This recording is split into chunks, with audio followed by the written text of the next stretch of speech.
মঙলবাৰে পুৱা 11 বজাত বোকাজান ৰেল ষ্টেচনৰ বিভিন্ন সমস্যা সমাধানৰ দাবীত ষ্টেচনৰ অধীক্ষকক এখন স্মাৰক পত্ৰ প্ৰদান কৰে অসম জাতীয়তাবাদী যুৱ ছাত্ৰ পৰিষদে।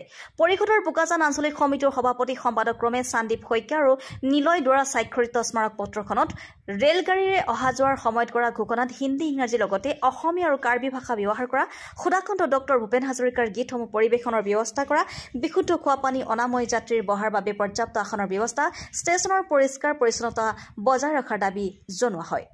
News desk report, hills views today. Assam জাতীয়তাবাদী যুৱ ছাত্ৰ পৰিষদে বোকাজানবাসীৰ ৰাইজৰ সুবিধাৰ্থে আজি আমি বোকাজান ৰেলৱে ষ্টেচনৰ অধ্যক্ষক এখন মেমৰিণ্ডাম প্ৰদান কৰিছোঁ কেইবাটাও দাবীত বোকাজানৰ ৰাইজৰ সুবিধাৰ্থে। এতিয়া আমাৰ দাবীকেইটা হৈছে কি, উজনি আৰু নামনি যি ট্ৰেইন অহা যোৱা কৰাৰ সময়ত যি ঘোষণা কৰা হয়, ইংৰাজী হিন্দী কৰাটো আমি শুনিছোঁ, কিন্তু অসমীয়া ভাষা লগতে কাৰ্বি ভাষাটো আমি পুনৰ ঘোষণা কৰিবৰ বাবে আমি দাবী জনাইছোঁ। কেলৈ আগতে ঘোষণা কৰি আছিলে, কিন্তু এতিয়া অসমীয়া ভাষাটো ঘোষণাটো উঠাই দিয়া আমি পৰিলক্ষিত হৈছে। সেইকাৰণে আমি আজি মেমৰিণ্ডামৰ জৰিয়তে অসমীয়া ভাষাটোক পুনৰবাৰ দিবৰ বাবে আমি দাবী জনাইছোঁ। কেইটা দাবী উত্থাপন কৰিছে আপোনালোকে? আমি এতিয়ালৈকে 7টা দাবী উত্থাপন কৰিছোঁ।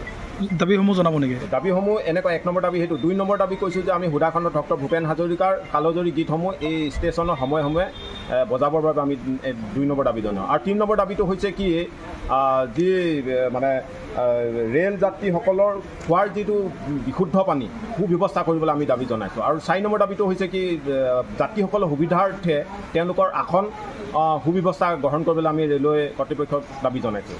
আৰু আমাৰ 5 নম্বৰতে আমি দাবী যিটো প্ৰস্ৰাৱঘৰ বা শৌচালয়, এটা একদম অতীজ কৰ্তব্য। মানে ইয়াত পানীৰ কোনো ব্যৱস্থা নাই। যাত্ৰীসকল আহি পেলাই ইয়াত বহুখিনি, বিশেষকৈ মহিলাসকল আহি পেলাই মানে বহুখিনি সন্মুখীন অৱস্থা হ'বলগীয়া। সেইকাৰণে এই ব্যৱস্থাটো সোনকালে গ্ৰহণ কৰিবলৈ আমি দাবী জনাইছোঁ। আৰু 4 নম্বৰতে কি হৈছে কি, যিবোৰ ট্ৰেইন আগতে কৰোণাৰ মহামাৰীৰ আগতে যিবোৰসমূহ ইয়াত যাত্ৰীসকলৰ সুবিধাৰ্থে ৰখোৱা হৈছিলে, যেনেকৈ অৱধ আছাম, কামৰূপ এক্সপ্ৰেছ, এই ট্ৰেইনসমূহ কিন্তু উঠাই দিয়া হ'ল কৰোণাৰ পিছৰ পৰা। সেইকাৰণে এই ট্ৰেইনসমূহ ৰখাবলৈ আমি যাত্ৰীসকলৰ সুবিধাৰ্থে আমি দাবী জনাইছোঁ। আৰু শেষত আমি কৈছোঁ যে ষ্টেচনটো পৰিষ্কাৰ পৰিচ্ছন্নতাভাৱে ৰাখিবলৈ এই বোকাজান ৰেলৱে কৰ্তৃপক্ষক আমি দাবী জনাইছোঁ। আৰু আমি ক'ব বিচাৰিছোঁ যে যুৱ ছাত্ৰ পৰিষদে যে এই ষ্টেচনটোত কিন্তু ৰিভিনিউ বহুত আহে, কিন্তু আজি ওচৰতে যদি সৰুপথাৰ বা বৰপথাৰ চাবলৈ যোৱা, তাত কিন্তু মডেল ষ্টেচন তেওঁলোকে বনাই আছে। কিন্তু আজি বোকাজানত কিন্তু ইমান ৰেভিনিউ অহাৰ স্বত্বেও কিন্তু কিহৰ কাৰণে ৰেলৱে ঊৰ্ধ্বতম কৰ্তৃপক্ষই বোকাজান ৰেলৱে ষ্টেচনটো অৱহেলাত বা নিম্নমানৰ ৰাখিছে, এইটো কিন্তু